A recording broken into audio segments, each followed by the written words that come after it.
Montana, Here. Councilman Thomas, Here. Councilman White. Here. You have a quorum. Thank you, Allison. You're welcome. We're going to go into executive session to discuss a discussion regarding a potential suit against internet short-term rental platforms.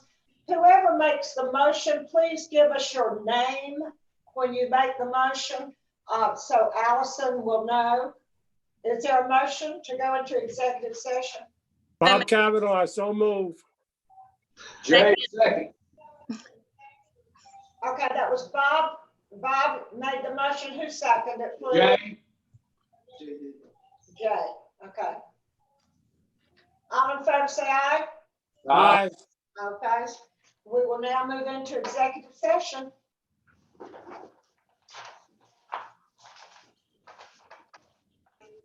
We're gonna have executive session. I think they just block everybody else. No, we're going to the, But yeah, so I Okay. would just get on right around 7.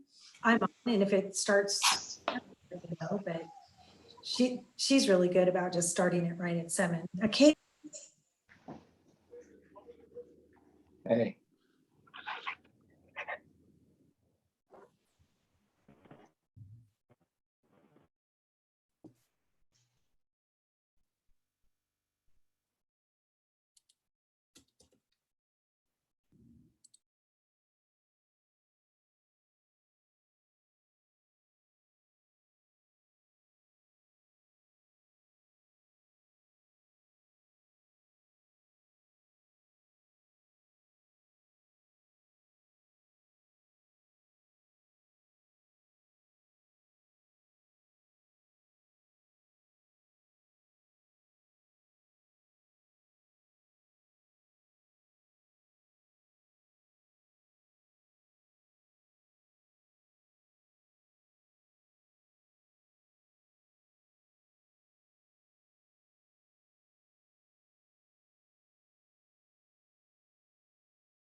Okay, they're coming back, so Back on. I'll find it, but thank you.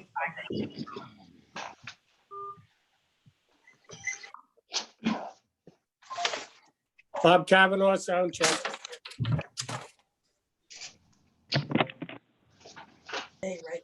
We can hear you, Bob. Thank you. Hello, Joe.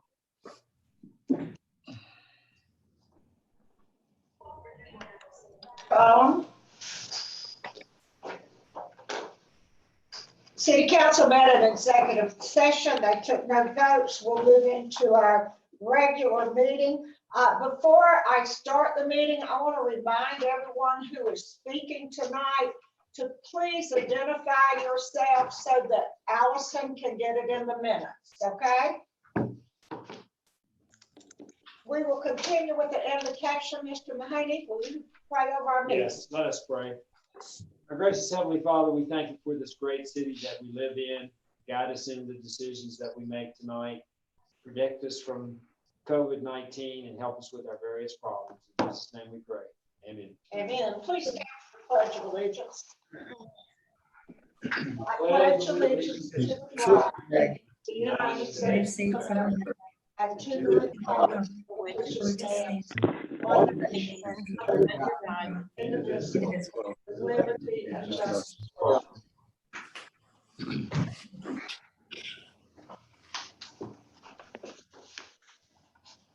Council, we have in our packet the minutes from our April the 20th meeting. Is there a motion to accept as submitted? Bob Kavanaugh. Councilwoman Fontana. Councilwoman Fontana made the motion. Is there a second? Second, Bob Kavanaugh. Okay. Bob Kavanaugh made the second. All in favor say aye. Aye. All opposed? Just have it. We'll move into communication.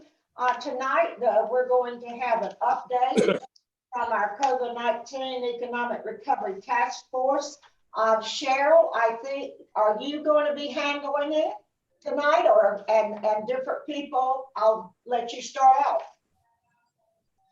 Great, thank you. I'm going to share my screen and hang on. I will be joined, we've got members of the task force with us tonight as well. And so some of them will be chiming in for their portion of the presentation, and we'll be on to answer any questions that you all might have.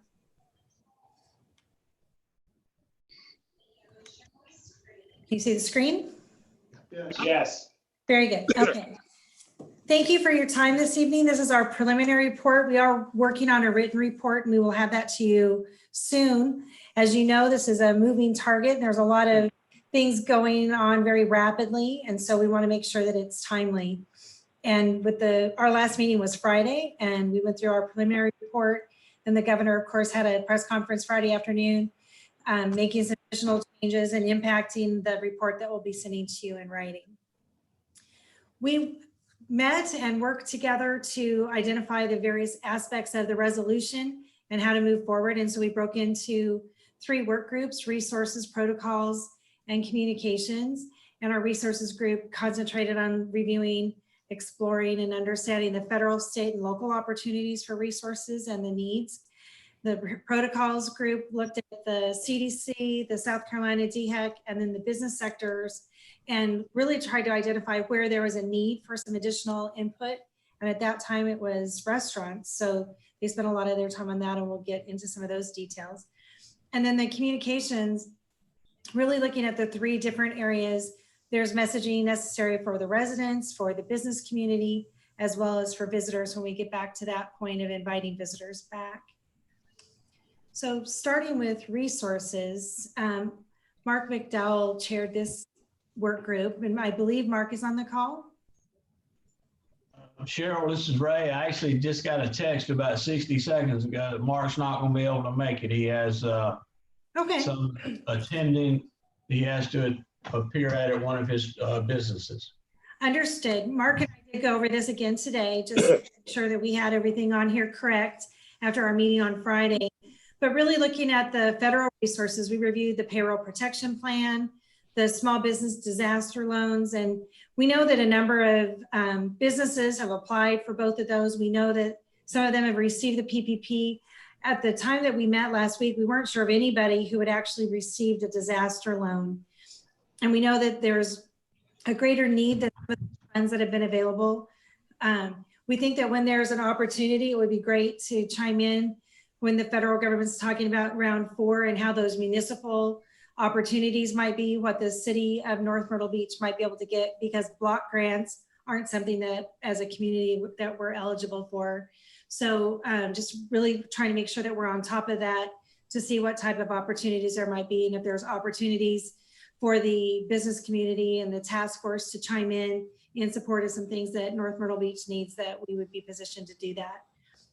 At the state level, we understand that there's a $1.9 billion that's going to go from the federal government to South Carolina, and that is primarily for the COVID relief. So the expenses for a community to actually have dealt with COVID itself was really what those were intended for. It's not certain if there's other opportunities for some of those funds to go in other ways to the communities. And so we'll be monitoring that. There's a potential, and this was a little bit, we talked about it again, there's a potential in one of the conversations last week that the Accelerate South Carolina had, is that there are some potential monies of non-recurring funds that they're not something that come up every year, but that there was some additional funds that could be potentially available for marketing to get back into promoting our communities, because so far the destination marketing organizations have not been recognized as an eligible entity in the federal relief programs, but there's a possibility that there could be some state funds made available for some of that. And so they had talked about that 260 million potentially being involved. The committee also looked at the support. The North Myrtle Beach Chamber and CVB has made a request of the governor. Our Representative William Bailey, Senator Embry, and others have already provided letters of support, and the recommendation is that the city council and the mayor also support that request. And we met with the mayor last week to talk about some of the talking points for that.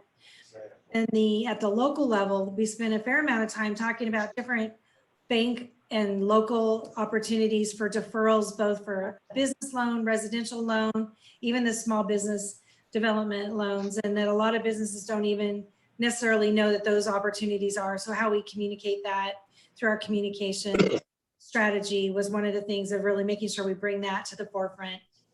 And also a need for some additional workshops and training. We did look at some of the things that have been being offered through the SBA and others, and we've been posting a number of them as well. And the city's been promoting those on your website, not just through the chamber website, but trying to reach a broad base of the community with those resources. And then the North and South Carolina has a group of chambers of commerce that meet regularly. And last week they agreed to work together on developing a reopening toolkit. So we expect to have something later this week that we'll be able to get out to the businesses with some tips on reopening that will be helpful. We're really trying to make sure that that gets out in a timely fashion. So that's where we were with the resources. There will be future opportunities to try to get destination marketing organizations recognized. There's a number of efforts going out to our congressional delegation to try to make sure of that. So getting the city to sign on to some of those and communicate those needs and desires would be helpful as well. So that's what's going to be coming in the report from the task force on those areas. The protocols, is Frank Bolino's on the call? Frank Bolino is here, yes. Yes. So Frank, his group worked on the protocols, and Frank's going to talk through this slide on some of the things that they were working on. Go ahead, Frank. Okay, this is Frank Bolino. When our group got started, we realized that a lot of protocols had already been established by the CDC, South Carolina DHEC, and some other groups. Our accommodations group here in the North Myrtle Beach or Grand Strand area had already worked on some protocols that looked good. So we really concentrated on the restaurant protocols, which I think there's a list there today that you will see that we set for restaurants. Of course, the governor is going to make the final decision on all of these protocols, of course, as he did last Friday for opening outside restaurants up. And I think that's been a big success because I've seen around town today there are a lot of outside eating today and a lot of activities going outside, which I think is very good. And I think, as everyone knows, this was a very good weekend in North Myrtle Beach. There were a lot of people here. The accommodations kind of opened up. So, again, I think it was very good for North Myrtle Beach. The beach was very crowded. I think the city handled it very good, too. I have to compliment the mayor, the city council, and the police department on the great job they did this weekend. But getting back to protocols, again, we did guidelines for the restaurants, and I think the governor sometime the latter part of this week is probably going to issue additional protocols and open restaurants up more next week.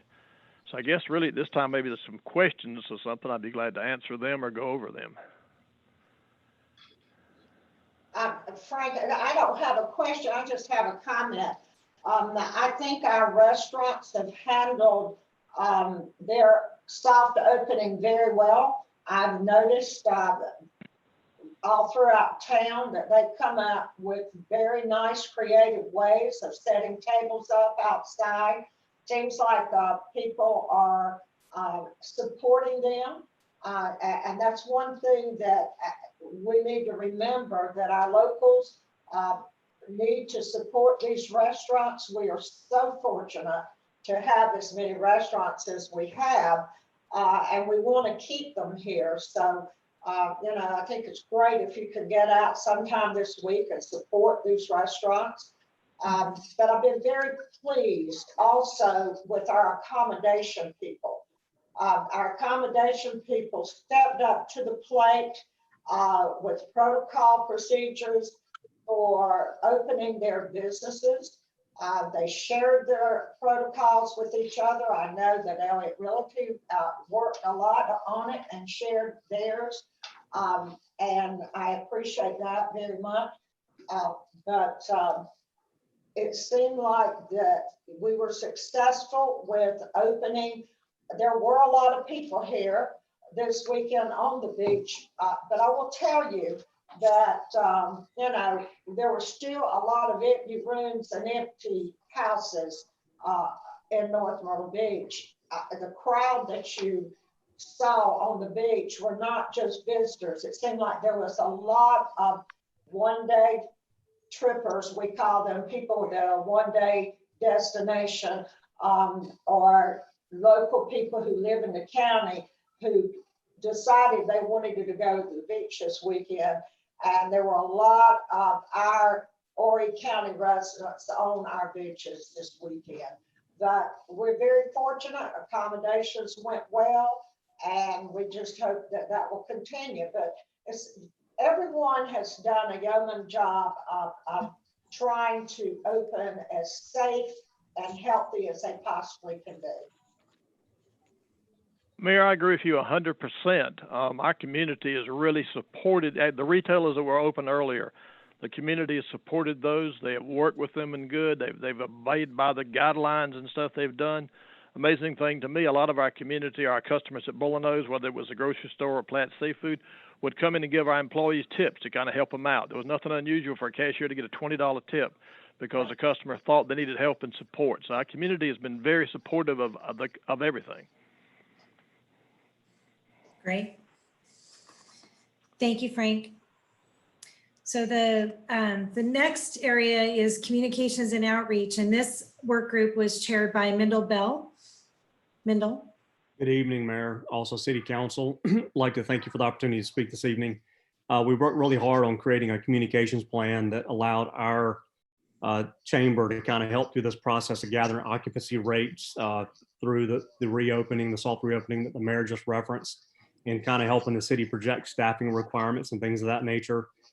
Today, actually, McLeod came out with a brand new protocol in regards to their COVID-19 response, which allows people to actually go to their website rather than just doing telemedicine. It gives them really good guidance on what they need to do to make sure they're getting the proper treatment so they can get tested properly, things of that nature. And today, Cheryl made sure that every single accommodations management company and member within the organization and the city got that information. We're continually doing what Frank just referenced, which is monitoring governor plans to reopen the restaurants and the different sectors of business within the community itself.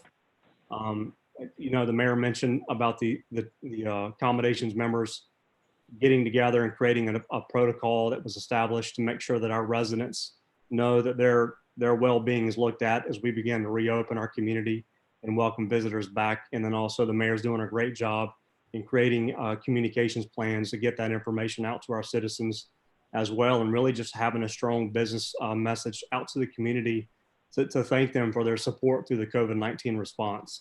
Our community, as Frank just said, has been great. We're excited to get back to business, but we know that we have to do it safely in a way that represents our community in a manner that is becoming of North Myrtle Beach.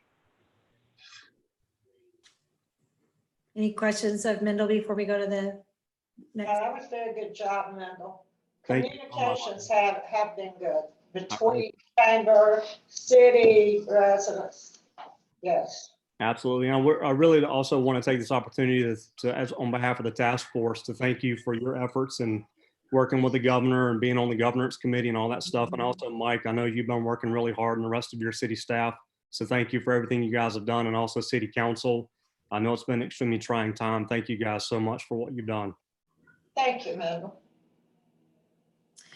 So those are the preliminary details that we'll be forwarding. And like I said, in a written report, we'll have the various protocols will be in an appendix so you can see all of the different things that they've gathered. As we mentioned, the governor is sort of superseding that, of course, when he comes out with how businesses can reopen. But the task force, as you know, and you know, when you establish it, it automatically sunsets in a while. We've got time if we need us again, if we need to convene to explore anything else, and we will be able to be in that position of monitoring as things continue to evolve as we address the reopening and ideally the safety continues of our citizens so that our businesses can remain open and we can continue to work together for an economic recovery.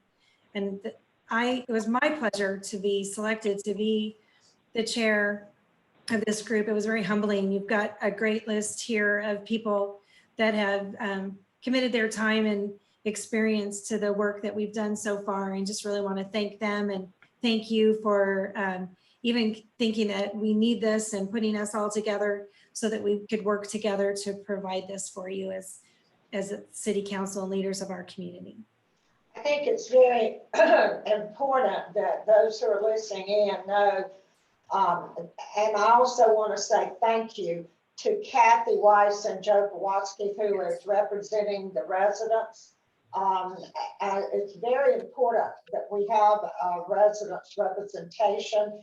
They have been at all of our meetings. They have had a lot of good input, and they have listened to what our business community needs are, and I appreciate them so much being on this committee as representing the residents, and also Monica from the Seacoast Medical.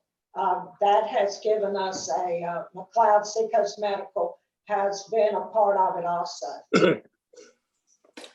Mayor, this is Kathy. Thank you so much. I was honored to be a part of the task force. Great group.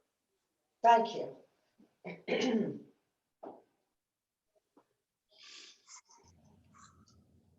That concludes our report for this evening. Does council have any questions or they would like to ask at this time? Good job, Bob Kavanaugh. Good job. Jay, thank y'all so much for all your hard work. Terry White, good job, good job. Fred Coyne, thank you. Good job. Montana, thank you guys for your time spent on this. We appreciate it. Okay, thank y'all so much for giving this report. Council will move into our department's monthly report for March 2020. They are available online. If anyone has any questions, they can come in to City Hall or either call one of the department heads, and they'll be glad to answer any of your questions. Now we'll move into announcements by Mayor, City Council. Does anyone on the City Council have any new announcements tonight? Just, Councilwoman Fontana, just want to say thank you to everybody for all their hard work that they've done. I know this has really been very hard on our staff, and it's all a new thing that we're all dealing with. And I just want to personally say thank you to everyone that has worked hard and dealt with the issues at hand. You're so right. Mr. Mahaney has worked 7 days a week. He's out there on that beach taking pictures and watching to see what's going on. He's been working 7 days a week, and I know he has because he calls me. And he'll tell me where he is. So I appreciate all the hard work that our city manager has put forth during this COVID-19. And all the department heads have been putting in a lot of extra hours.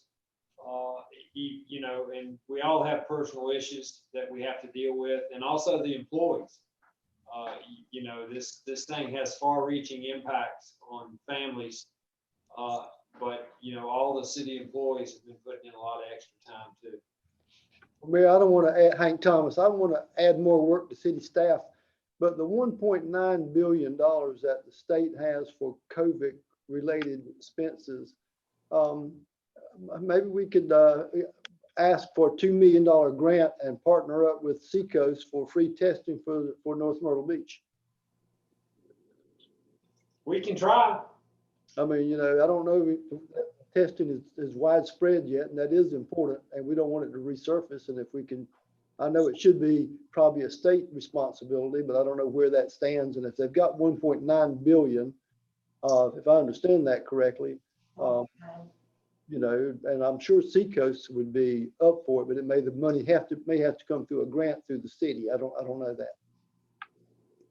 Yeah, we'll investigate that with Tammy and McLeod and Randy. So.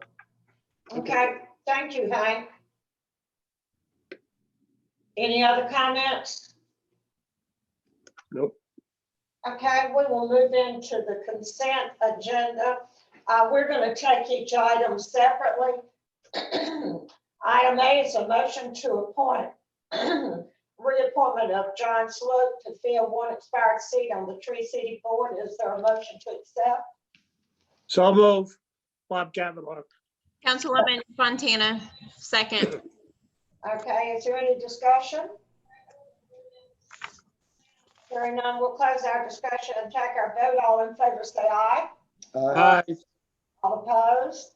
On item B, I'm going to recuse myself. Well, yeah, we've received a request from on item B from the developer consultant. I will need to recuse myself and turn it over to Mr. White. Right. So anyway, we received a written communication requesting that this be tabled to the May 18th meeting. So if you're so inclined. Move that it be tabled to the 18th meeting. Second. Councilwoman Fontana, second.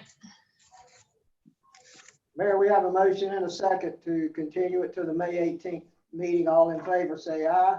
Aye. Opposed likewise. Motion carried, Mayor.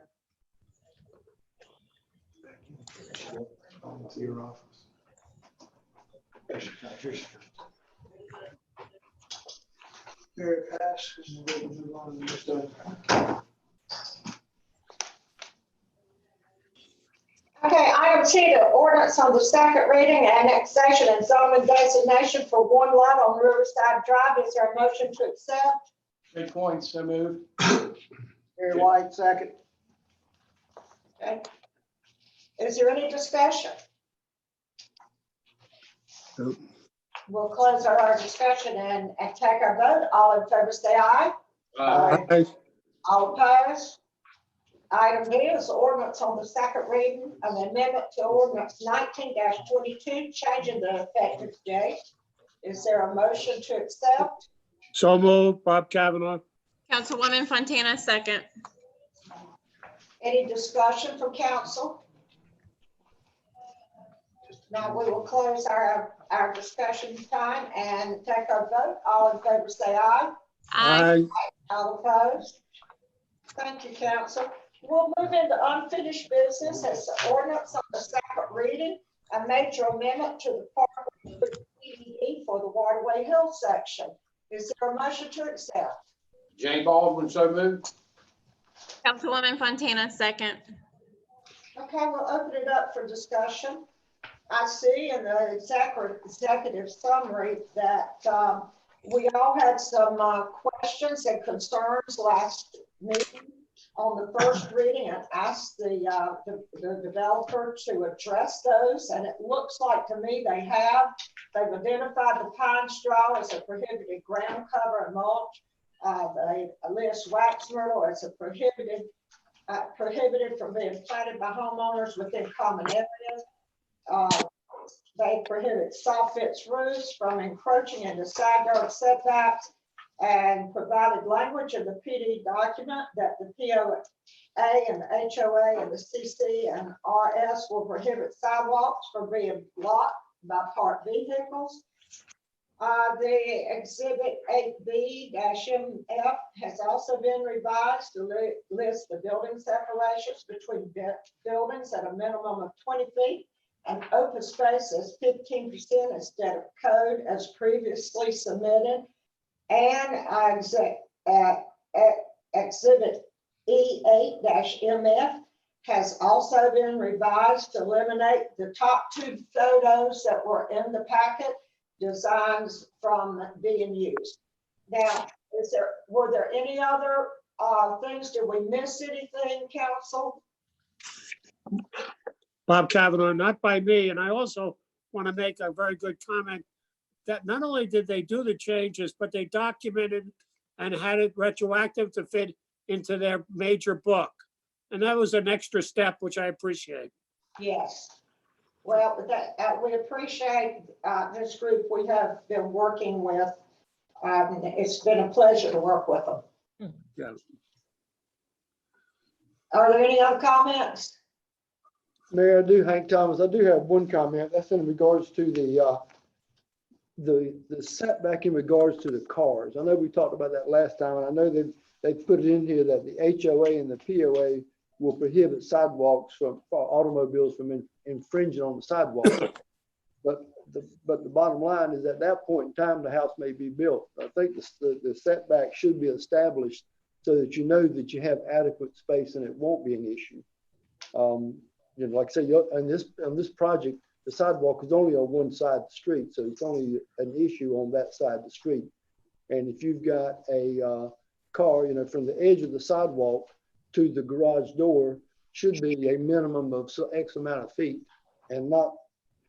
It's a little bit. It's vague. I think it would be a problem for the HOA down the road somewhere, because maybe they only had 18 feet. Now the HOA has got to go around there and hounding everybody. Right. Yes, ma'am. So that's what I think we need to. They just need to state a distance so to help eliminate that problem. Take some of the burden off the HOA somewhere down the road. Margaret, would you like to address that? I will. Actually, I'm going to ask Cam because I think we've established the driveway length greater than 18 feet. Cam, could you weigh in on that? Who did she ask? She's asking Cameron Parker. Cameron Parker. Hey, I'm unmuted. Thanks, Margaret. You have proposed this garage front setback at 17 feet. Because it doesn't apply to every situation, you're right, the sidewalks are on one side of the road. I think it was considering offering that if sidewalk is on a particular side of the road, that setback be increased to 20 feet.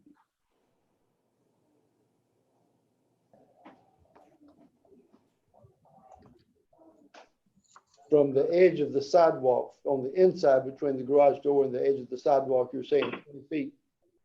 That's right. That would, a standard parking stall is 9 by 19 feet. Right. And, you know, we would set that based on the sidewalk location, 20 feet.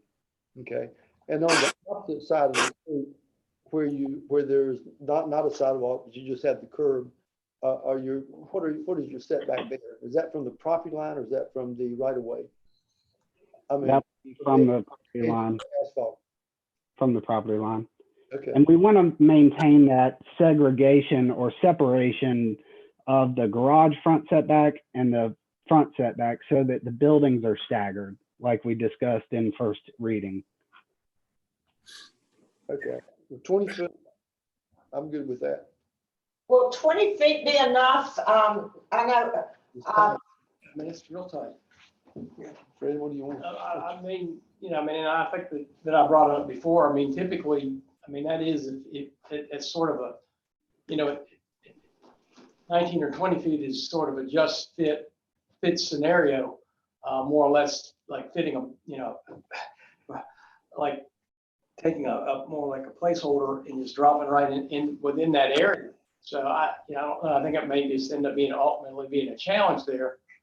I guess the other point in her question or concern would be, in this question directed to Cam, is that if you're trying to stagger those front elevations, then, you're kind of, if you're still holding that front line at the 20 feet or however that works out to be, I don't know, depending on your floor plan, how that's going to stagger back and forth. well, I know, and the last PDD, I think we established the 24 feet, did we not? I believe it was, Mayor, 24 feet. I think it was too. And if you really want to do it right, it probably should be 24 feet because, they're going to be at least 24 inches to 36 inches from the garage door. Right. And it's just. I agree. I think you're going to need 24 feet. If you got 19 feet, 20 feet, and you say the average car is 19, you got 1 foot to walk around it. I'm not sure that's going to be enough, Cameron. And as stated before, I believe Councilman Coyne said, no one pulls directly up right to the garage door. They always leave space. So that's still, we need more room to play with because we don't really, we've already had this issue in another neighborhood and we don't want to have to encounter this again. We don't want to make this mistake again. Right.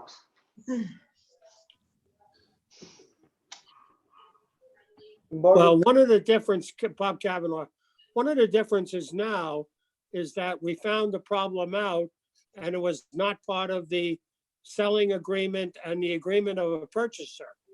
But right now, one of the things I thought we had agreed to was because of the variableness in the size and also what side of the road it's on, with the sidewalk or not, and also some around curves, that was going to be an HOA requirement to be placed. And that's the reason why they worded it the way they did in the book. I'm a little, we go through this and we thought we had agreed on that. So I'm a little surprised at this discussion. You need to be specific. That's just vague.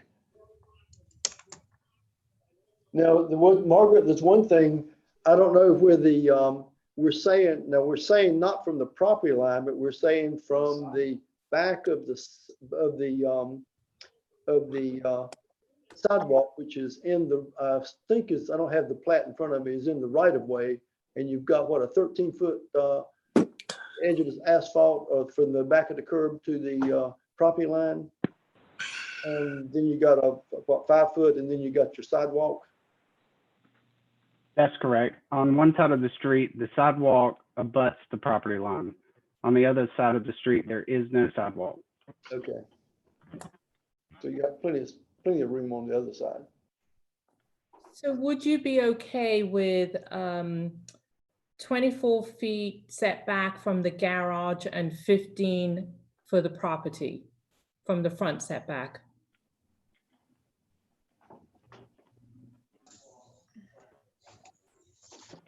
Say that again. A 24-foot garage setback from that garage door. So the length will be 24 feet.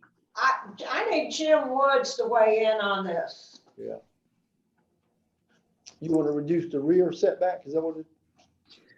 Margaret, are you saying that you want to if you agree to a 24-foot garage door setback, you're asking that the rest of the house be allowed to go 15 from the property line?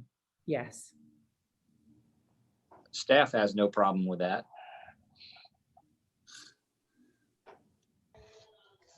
It accomplishes the goal of making sure the sidewalk doesn't get blocked.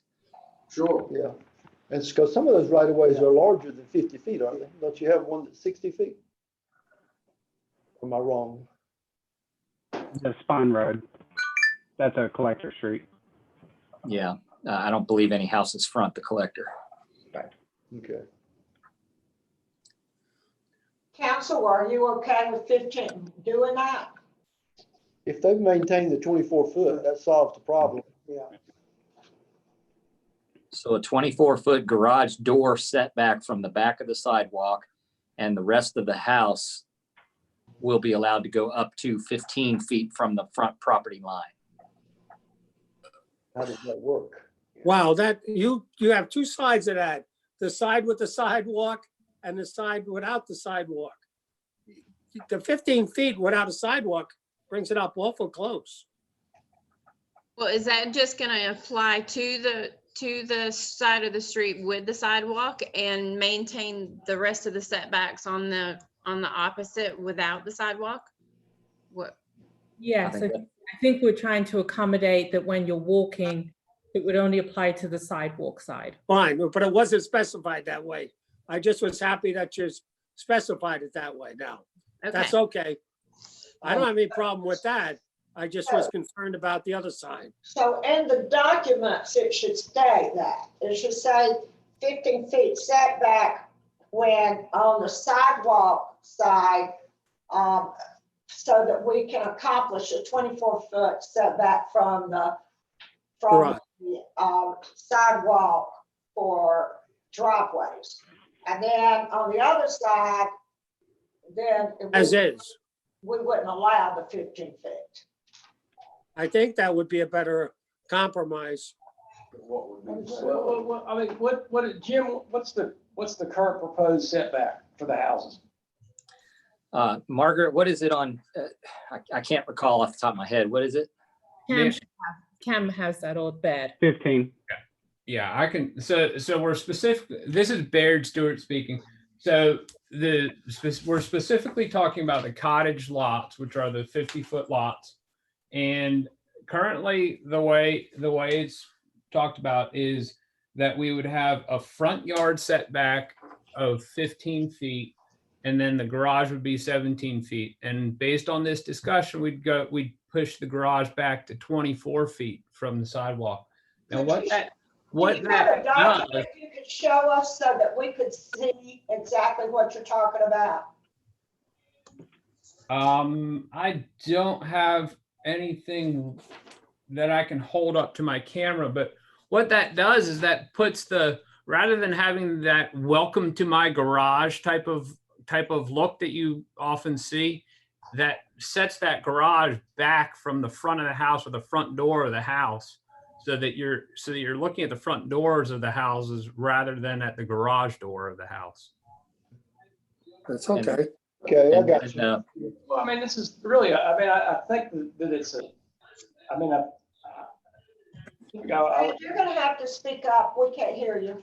I think the goal really is to accommodate both, so that you're not, really practicing garage architecture. And, first off, and second of all, that it's pedestrian friendly as far as somebody walking on the sidewalk and comfortably parks an automobile. Mayor, I'll say that from a staff standpoint, we really like that design because it recesses the garage door another 9 feet back from the rest of the house, and it de-emphasizes the appearance of the garage door and makes the neighborhood feel a lot more pedestrian friendly. So we have no issue with that. Okay.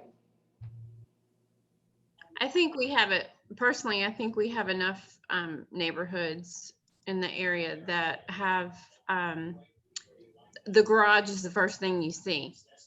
I don't think that's very attractive, and I would like to see the front of the house first before you see a garage when you pull up. So I'm I'm happy with the garage being pushed back and the front of the house being the first thing that you see. I agree. So we've got established what's happening on the sidewalk side of the street, what's happening on the other side of the street. You still got the distance, and it may not be a sidewalk, but you don't want the car sitting in the road either.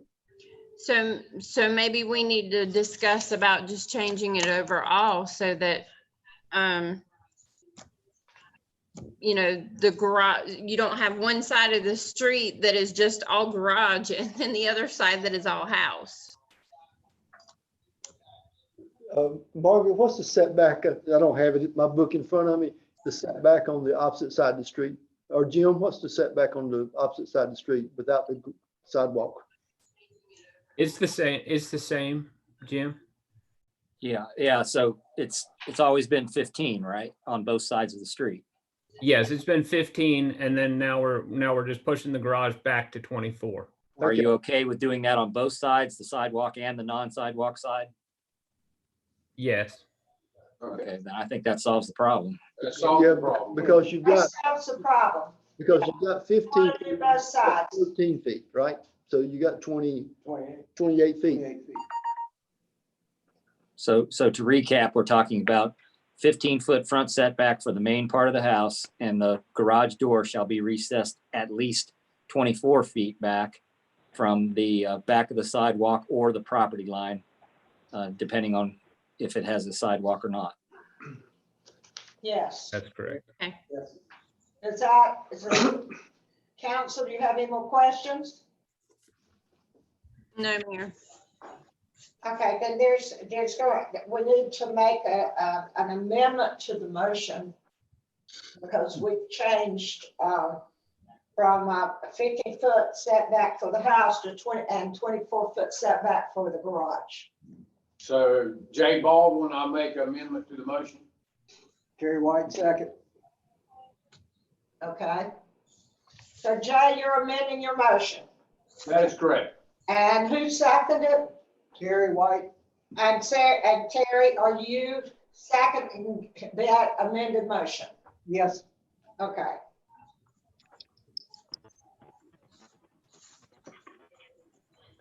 Any other comments? If not, we'll close our public comment. Were there any public comments? No public. Okay, no public comments. So we will close public comments and take our vote. All in favor, say aye. Aye. All opposed? Okay. Look forward to seeing dirt start moving out there, Margaret. I look forward to it too. Thank you. Thank You're you. welcome. Thank you, guys. Thank you. Take it easy, my friend. Thank you. Item 7 is under new business, a resolution regarding the conversion of Edge Drive from a private road to a public road. Mr. Haney, why don't you read that? Yes, this is a resolution regarding the conversion of Edge Drive from a private right-of-way to a public right-of-way pursuant to section 20-45 of the North Myrtle Beach Code of Ordinance. Is there a motion to accept? Don't move. Kavanaugh. I will tell you, these 2 HOAs have worked hard. It's been very difficult for them to get all of the signatures and so forth, but they've worked very hard. This is a desperately needed road that needs to be paved, and so I'm glad that Mr. Mahaney has worked so close with them. Mayor, I'm going to second the motion. No one seconded it. Oh, I thought I heard a second. No, ma'am. I'm sorry. Any other comment? Good job. I mean, the HOAs are funding the initial improvement costs, if I read this correctly. Yeah, Hank, you're correct. Yeah. And I met with both the HOAs today, the representatives for each HOA. They signed the deeds, they signed the agreement.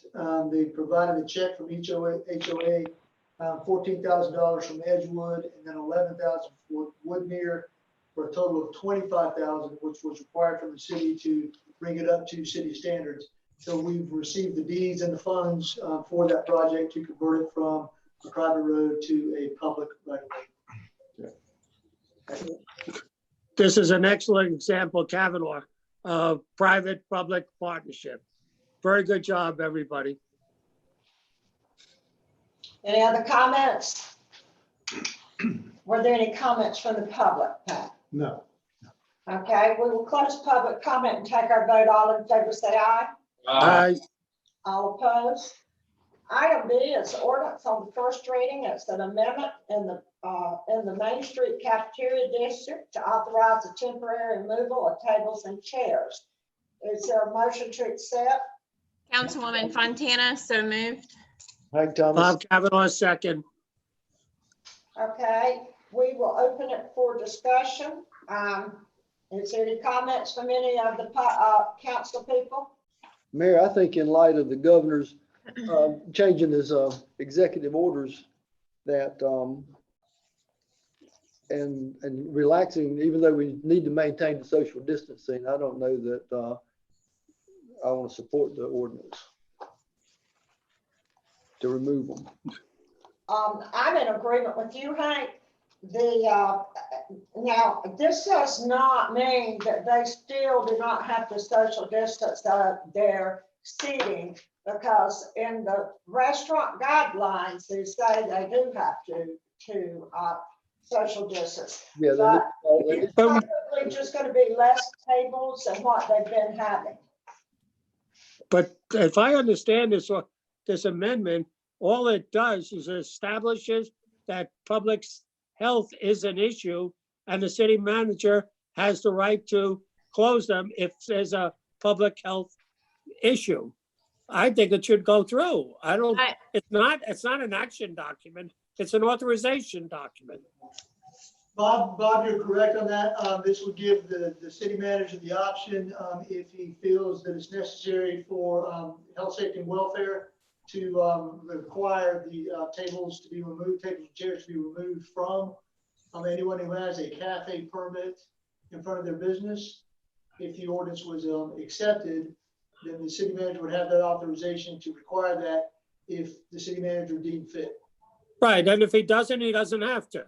So, I mean, this is a very good, sound amendment because it gives the right in the case of a public health issue situation, which was pointed out as not being covered.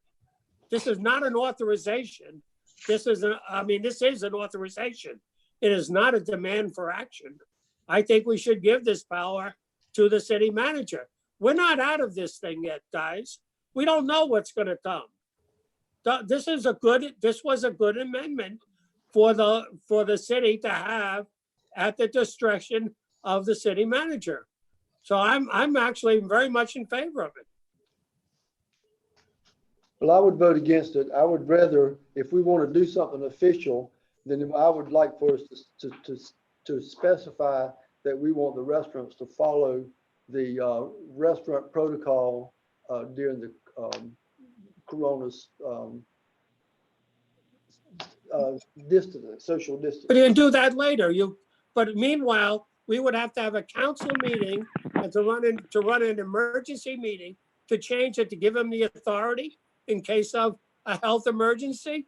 Come on, guys. This is just an amendment. This is an authorization. It's an amendment to the existing ordinance. Yeah, It's not telling him to go do it tomorrow. No, and we don't know if we're out of this yet or not. You know, this is a necessary identification of an issue that we do not have authority to do implementation if there is a health emergency. All you're doing is giving him the authority if he needs it. My God, you got to give him this. We identified it as a weakness.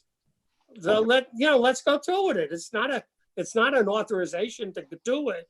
It's an authorization that the city has the authority to do it. And we don't want to wait to the next public emergency to try and figure we got to pass an ordinance on 2 votes. Come on. Well, I made my points. Are there any other comments? I mean, I'm not so sure that flexibility might not be a bad thing to have. And I'm just sort of thinking big picture, and I'm very open on this, but you know, either way, or indifferent, if you will. But I'm not so sure that, you know, maybe at some point in time, and, you know, it does cover safety, and we have had some intermittent incidences that might be handy to have there. But, you know, I'm flexible. I think that, you know, a week ago, we were talking about this, and then I actually had a couple calls from some of the owners on Main Street. And I think with the governor's order that's implemented today, supposedly from Friday, there's a lot of people scrambling right now to get outdoor seating and set it up. I think it's important that they set up based on the governor's guidelines. So I'm torn on the issue.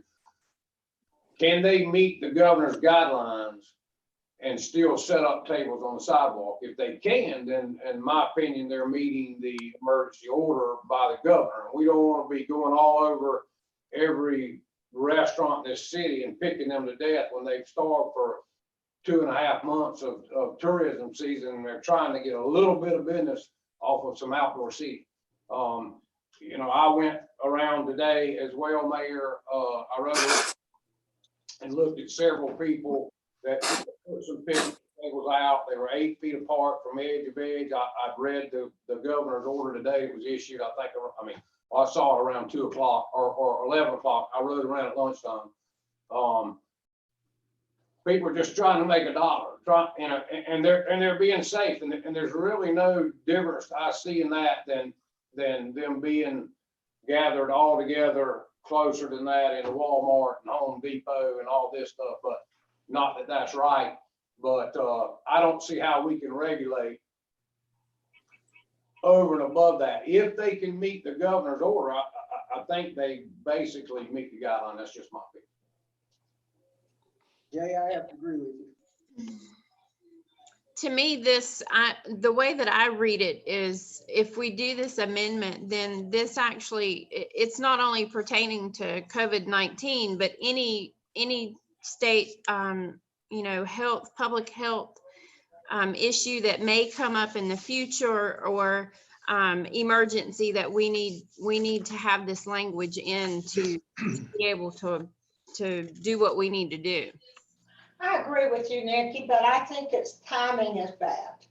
I think the timing is bad for this ordinance right here, when, as Jay said, we have so many restaurants who are struggling now. They're fearful of what will happen if we pass this ordinance. Well, you've got some that are going to be able to open, and then you got some that we're going to say are not. I don't think that's fair, but look, how many emergency meetings have we had also? And how many times has anybody missed one? I don't think not one time in this whole fiasco.